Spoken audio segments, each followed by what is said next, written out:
주시는 말씀은 마태복음 5장 7절 말씀입니다. 마태복음 5장 7절 말씀.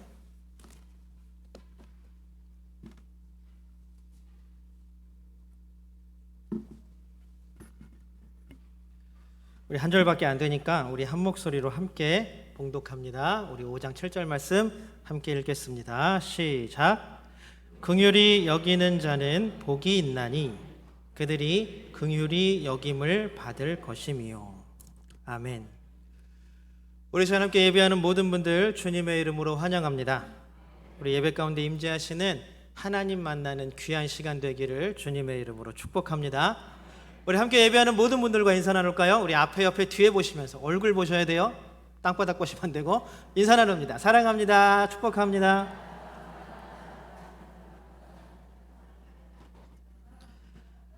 반가운 얼굴들이죠. 여러분, 얼마 전 설 명절이 지났습니다. 여러분들 설 명절 때에는 우리 세뱃돈, 특히 설에는 세뱃돈이 오고 가죠. 아이들한테 물어봤더니 받은 거에 만족하지 못하는 아이들이 거의 대다수였습니다. 그런데 또 권사님들한테 물어보니까 권사님들은 권사님 나름대로 많이 나가셨다고 얘기합니다. 어떻게 된 걸까요? 오늘 중고등부 아이들하고 잠깐 이야기를 나눴는데 너희들 세뱃돈 다 썼니? 아니면 얼마나 남았니? 물어봤더니 뭐라 그랬는지 아세요? 몰라요. 엄마가 가져갔어요. 그래서 제가 할 말이 없어서 그래, 엄마가 나중에 다 돌려주실 거야. 그랬더니 아무도 그 말에 믿지 않더라고요. 혹시 아이들 세뱃돈 보관하고 계신 부모님들 계시다면 나중에 꼭 돌려주시기 바랍니다. 아멘 아무도 안 하시네요. 이렇게 명절이 되어서 한 집에 두 아들이 찾아왔습니다. 큰아들도 작은아들도 어머니에게 용돈을 딱 드렸어요. 봉투를 딱 드리시면 세뱃돈을 딱 드렸어요. 그런데 어머니가 굳고 큰아들의 돈을 아유 고맙다 잘 쓸게 받으셨는데 둘째 아들의 세뱃돈은 봉투를 이렇게 다시 움켜쥐시면서 아들의 손에 이렇게 쥐어주시면서 괜찮아, 마음만 받을게, 네 마음 다 알아, 이렇게 말씀을 하셨습니다. 자, 어머니는 이 두 아들을 차별하는 걸까요? 얼굴에 화난 표정이 있으신 거 보니까 차별한다고 생각하시는 것 같아요. 큰아들은 사업을 하면서 나름대로 잘 사는 축에 속하는 아들입니다. 걱정도 없고 평안함과 형통함으로 살아가니까 큰아들이 주는 돈은 그 마음 또한 똑같겠죠. 감사함으로 고마움으로 받을 수 있었지만 작은아들은 뭔가 항상 하려고 하는 것들이 잘 안 되고 항상 가정이 좀 어려운 상황에 처해 있으니 그 어머니의 마음 같아서는 어떨까요? 이것만도 자, 그러면 그 돈을 돌려주면 그 아들이 그것 갖고 잘 살까요? 큰 삶의 보탬이 될까요? 그건 아니죠. 그러나 그 어머니는 누구보다도 그것을 내미는 두 아들의 마음이 같다라는 것을 분명히 알고 있는 것입니다. 항상 어머니들, 부모님들이 많이 하시는 말씀 있죠. 아니야, 괜찮아, 네 마음 다 알아. 굳이 이렇게 안 해도 돼. 아마 여기 계신 권사님들은 많이 하셨을 말씀이고 또 자녀 되신 분들은 많이 들으셨을 말일 것입니다. 결국 마음이 있어야 행동으로 이어지고 또 그 마음이 있어야 이어진 그 행동을 보고 또 상대방은 그 마음을 읽게 된다라는 것입니다. 그래서 마음을 닦는 것이 중요하다라고 이야기합니다. 여러분, 공부라는 말을 혹시 아세요? 공부. 아이들이 공부한다, 얘들아 공부해라 라고 말씀하시잖아요. 이 공부가 사실 불교에서 온 용어라고 합니다. 주공부라는 말에서 주가 빠지고 공부라는 말로 축약되어 있는데 이 공부는 참선과 명상에 집중함으로써 마음을 닦는다라는 뜻이라 그래요. 그것이 제자백가 시대를 거쳐오면서 이 공부가 학문과 기술을 닦으면서 마음 또한 정화한다. 그리고 학문과 기술을 익혀서 사람들을 이롭게 하는 것, 그것이 바로 공부다라고 했다고 합니다. 결국 모든 것들이 다 마음의 상태에 달려있다라는 말이겠죠. 우리 지난 시간에 의에 줄이고 목마른 자의 복에 대해서 함께 나누었습니다. 결국 우리가 아무리 의롭게 되려고 또 정의와 공의를 부르짖는다라고 해서 그 의가 우리의 것이 되지 않고 우리의 것으로 채워지지 않는다라는 사실, 그 사실 때문에 우리는 날마다 의에 줄이고 목마르다라고 나누었습니다. 그러나 그것들을 결국 배불리 채워주시는 것은 하나님의 의라고 함께 나누었습니다. 우리는 죄인이고 우리 바울의 표현에 우리가 지난주에 살펴본 바울의 표현에 의하면 우리는 유죄 선고를 받은 사람들이었지만 예수 그리스도의 은혜를 통하여 하나님께서 의롭다, 이게 무슨 뜻이라 그랬죠? 너 무죄다 라고 선언해 주셨다라는 것입니다. 결국 그 의로움, 전가된 의, 칭의를 받기 위해서 우리가 한 것은 아무것도 없고 결국 하나님의 은혜일 뿐이다. 그러니 우리는 감사함으로 살아갈 수밖에 없다. 이것이 지난 시간에 우리가 나눈 이야기들이었습니다. 그러면 이렇게 하나님께 의롭다 하심을 받은 사람들, 즉 우리 그리스도인들은 이제 어떻게 변화할 수 있고 어떻게 한 걸음 더 거룩함에 이르는 길을 나아갈 수 있을까요? 우리 7절의 본문 말씀을 아까는 개역개정으로 읽었지만 이번에 세번역으로 한번 읽어보도록 하겠습니다. 함께 세번역으로 읽겠습니다. 시작. 자비한 사람은 복이 있다. 하나님이 그들을 자비롭게 대하실 것이다. 아까 읽은 개역개정에는 뭐라고 되어 있었습니까? 긍휼히 여기는 자는 이라고 표현되어 있었습니다. 그러나 오늘 세번역에서, 방금 읽은 세번역에서는 뭐라고 번역을 했냐면 자비한 사람은 복이 있다. 이 단어는 헬라어로 한 단어입니다. 엘레몬이라는 단어를 사용하는, 이 말의 뜻은 뭐냐 하면 자비로운, 인정이 많은, 긍휼히 여기는, 불쌍히 여김을 받는 이라는 뜻입니다.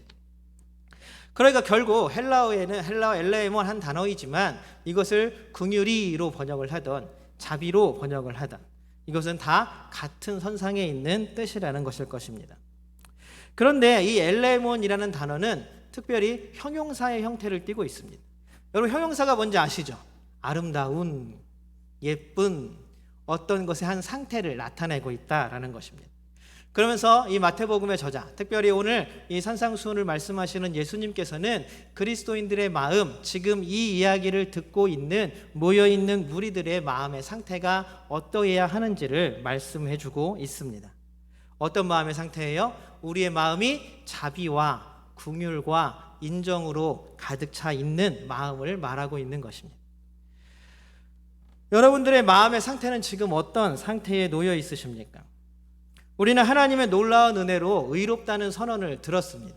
그리고 의롭게 되었다라고, 의롭게 불리게 되었다라고 우리는 깨달았습니다. 그러면 우리 마음은 이제 자비와 긍휼과 인정으로 가득 차 있어야 합니다. 한번 생각해 보십시오. 우리가 걸어가야 할 거룩함의 길에 처음이 무엇이었어요? 영적인 가난함, 심령이 가난한 자는 이라고 출발을 했습니다. 영적으로 가난함을 깨닫는 것이 그 시작점이었고 출발점이었습니다.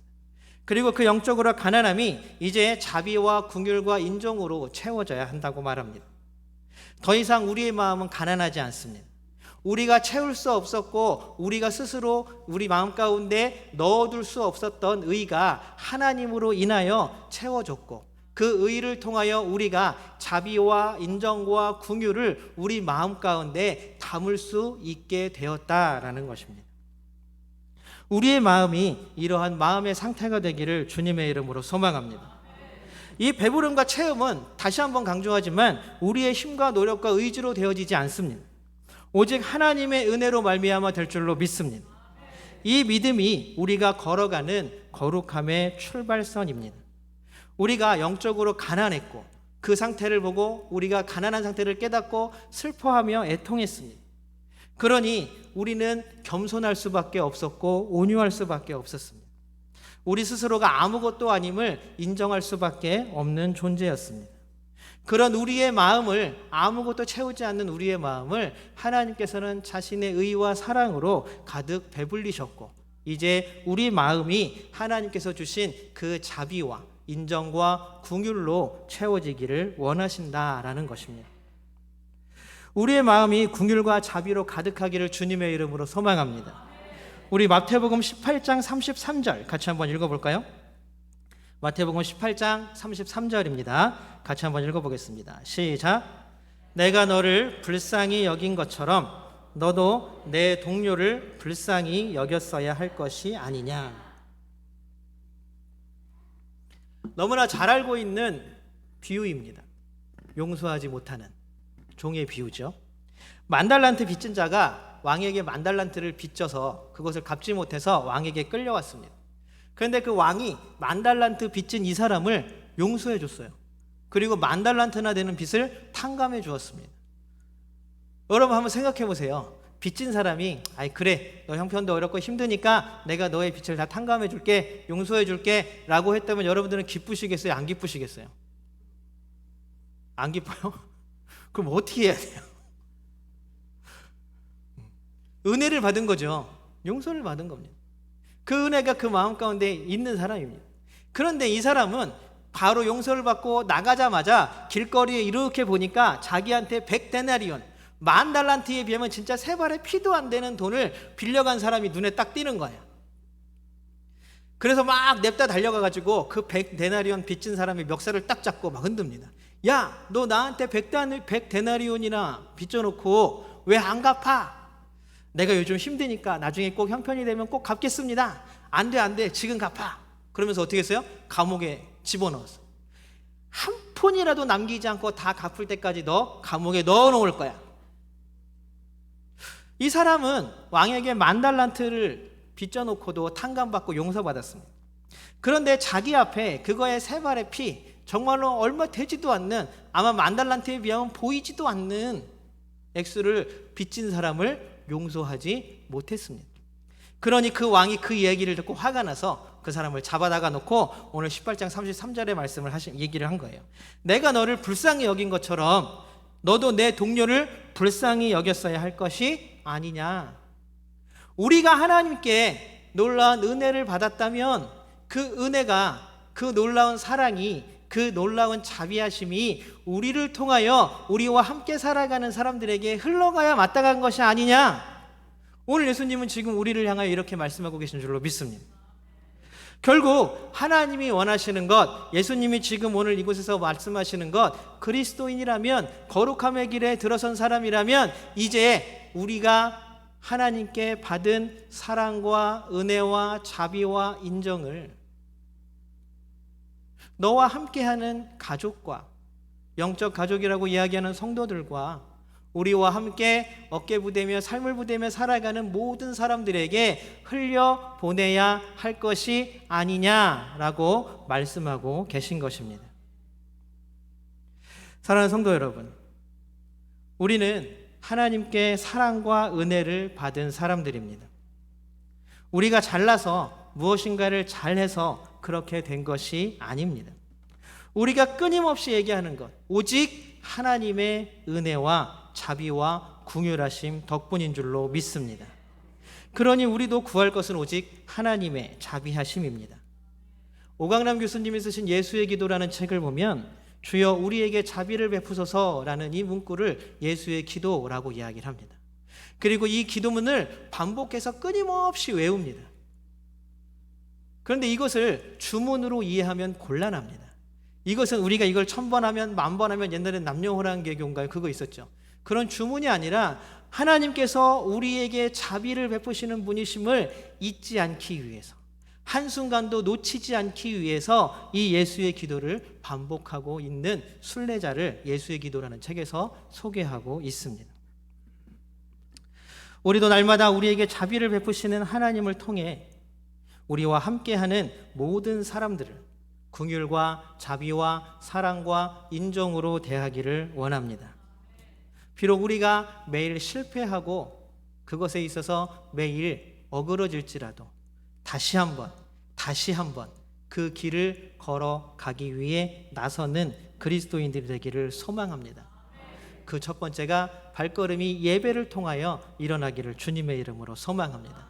예배 가운데 임재하시는 하나님께서 우리 마음 가운데 이미 자비와 사랑과 은혜를 채워주셨음을 깨닫게 하시고, 그것들을 또한 우리 한 주간의 삶 가운데에서 만나는 모든 이들에게 흘려보내는 놀라운 역사를 일으키는 성도님들 되시기를 소망합니다. 또한 우리를 통하여 하나님 나라가 더욱더 확장되며 하나님의 백성들이 더욱더 많아지는 놀라운 역사가 일어나고 가득하기를 주님의 이름으로 축복합니다.